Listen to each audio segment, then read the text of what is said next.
Are you still doing these 3 exercises in the gym? Padel players, please stop. If you play padel and train in the gym, there's a good chance you're doing these 3 popular exercises that are not giving you the result you're looking for on the court. In this video, I'm going to show you these 3 exercises.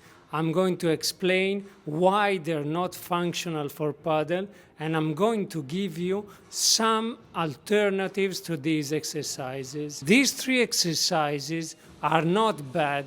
They just don't offer the best return for your time if your goal is to be faster, to hit harder, and to stay injury-free. First, the leg extension. The leg extension, again, as we said before, is not a bad exercise. If you're doing some rehab or if you're trying to build your quad muscles, it's very effective. That's because it isolates the quads. If your goal is to grow bigger quads, then go for it.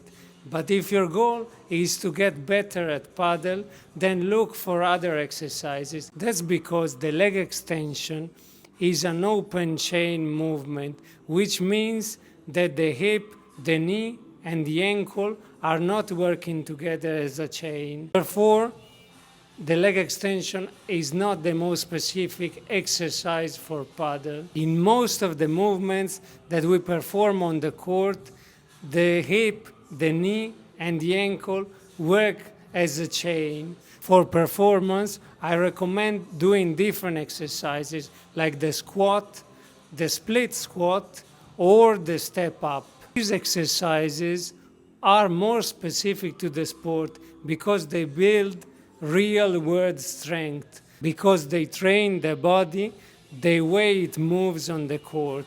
That being said, again, we're not demonizing leg extensions. Leg extensions are a good muscle builder exercise. It just depends on how tight your schedule is and what your goal is. Second, sit-ups and crunches. They're classic and they definitely strengthen your core as a beginner. However, they don't teach your body the core control that matters in padel. Think about the movements you perform on the padel court.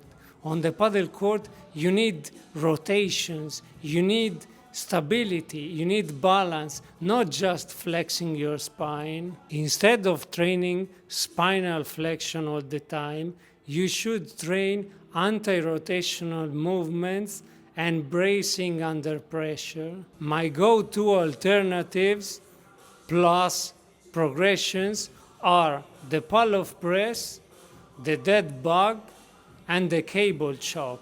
These exercises build a strong core that resists movement, so you're stable and strong even when off balance on court. Third, long distance running. Again, long distance running is not bad. The only problem is that padel is a stop-start explosive sport, not a steady state one. Running at the same pace for 30 minutes doesn't prepare you for 30-second rallies with 20 direction changes. What works better? The first one, intermittent circuits, then shuttle runs, and also high-intensity short intervals. These mimic the demands of the sport and help you recover faster between points, not just being able to jog longer. So, to recap, leg extensions are not bad. Again, they're just not functional and time efficient. Use squats or split squats instead. Sit-ups and crunches just train spinal flexion.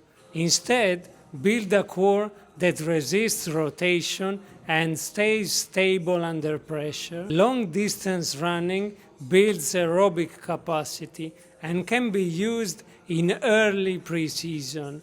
But again, padel is a power sport, a sport in which you need to perform repeated sprints. Train accordingly. Again, as we said before, it's not about good or bad in general.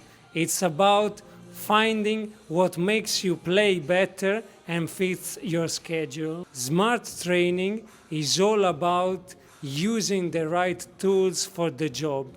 As a padel player, you need to train according to the demands of the sport. I coach padel players both in Malta and online.